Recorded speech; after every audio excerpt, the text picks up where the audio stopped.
Tara sa Australia! Tell me what it takes to get you feeling alive. Tell me how to show you it's a beautiful life.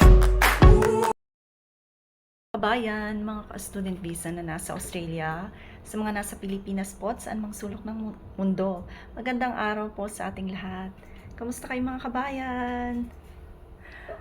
Maulang Sabado po ngayon dito sa Queensland at nandito pala kami sa inuupahan namin. Ito na pala yung dati na supposedly i-video ko na at iba-vlog ko na topic tungkol sa paghahanap ng mauupahan. So, ito na po pala yung inupahan namin. $360 per week. 2-bedroom po siya. Townhouse. Magkakadikit kayo. Mga 12 units ata itong area namin. Tapos gated siya. Tapos yung kuryente, quarterly yung binabayaran namin. So, last 3 months ay naka $135 kami. Then, yung tubig naman namin is from November, December, January, February, March is 5 months yun, is $186 para sa aming tatlo. So, yan.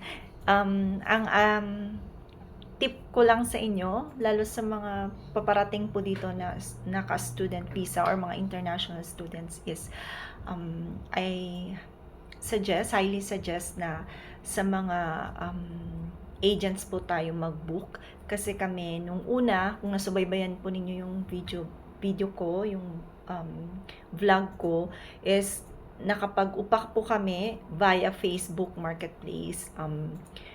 Napakahirap po talagang kumuha noon ng mauupahan, kaya grab namin yon. Parang one room, then may isang bathroom siya, $400 a week. So kasama na doon ang tubig at saka kuryente. Then after, hindi naging maganda yung experience namin na up to this day is kinukuha ko pa rin yung bonds namin na 1,600 equivalent ng 4 weeks namin, 4, 8, 12, 16 na bond. Whereas pag dito sa agent, mas strict siya kasi yung pag-apply ay kailangan mo ng reference. Para kang din nag-a-apply sa trabaho. So, mag-i-inspect kayo at hindi lang po ikaw mag-isa ang mag-i-inspect dahil madami rin pong applicants. Then after nun, pag nagustuhan mo yung property is magsisend ka ng mga documents, so yung mga bank statement, payslip, contract kung meron, then reference sa employer mo. So tinatawagan po nila yung employer sa last na itong sa agent namin. So at that time, nakuha po kami sa isang property na $430 per week. But then ito yung gusto ko kasi malaki po yung difference niya, $430 versus nitong 360. And then yung place po na ito is napakaganda, kumbaga convenient location, malapit na sa trabaho ng asawa ko. Kaya nung nakuha po kami doon sa $430 a week, tinawagan ko po ito kasi wala pang result, and in-advise ko sa kanila na na-accept kami doon sa isang house rental, but then ito yung first priority ko. And then sinabihan ako na please cancel that one and I will process your rental lease agreement dito na sa lugar na ito, which is I'm very happy. Siguro talaga if it's meant to be for you, para sa'yo. So yun yung isang tip. Tapos ngayon is konting sharing lang tayo. So, kamusta na ba ako or kami ng pamilya ko dito?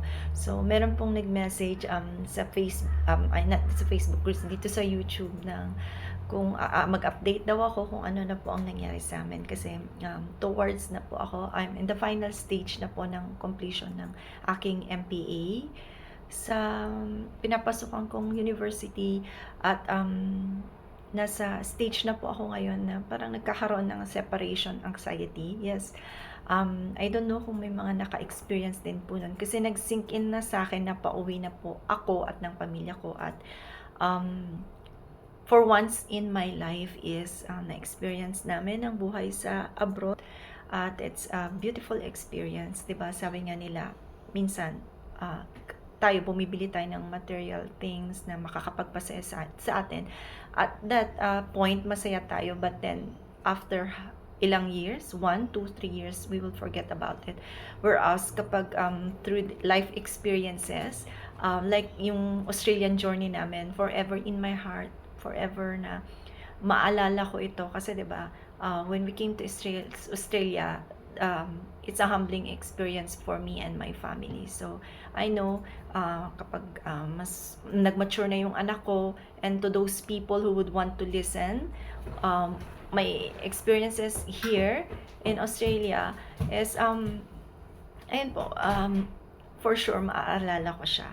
So, ako talaga, and then, nag-iinvest ako sa experiences. So, kung tatanungin niyo ako kung ano yung hobby ko, if I have the opportunity and the means to do so, it's my reward for me, for myself, and my family, is yung mag-travel po talaga. Kasi, kumbaga, naging parte yon ng buhay mo at hindi mo yon makakalimutan. So, yun. Ngayon, mag-April na. Then, di ba, June matatapos yung examinations, then September yung visa ko, and then I do not have plan to like at this point, because wala na pa akong visa after that. So I would rather be legally admitted if there's an opportunity, but if there's not, can always go back to our home country sa Pilipinas. So Philippines can always accept me and my family, what I can do for our country. So I'm looking forward for that next stage, but at this point, sabi nga ng kaibigan ko, it's a bittersweet experience, because Australia has teach me a lot of things, and furthermore, yung support ng family ko hindi nag-fade, hindi nawala.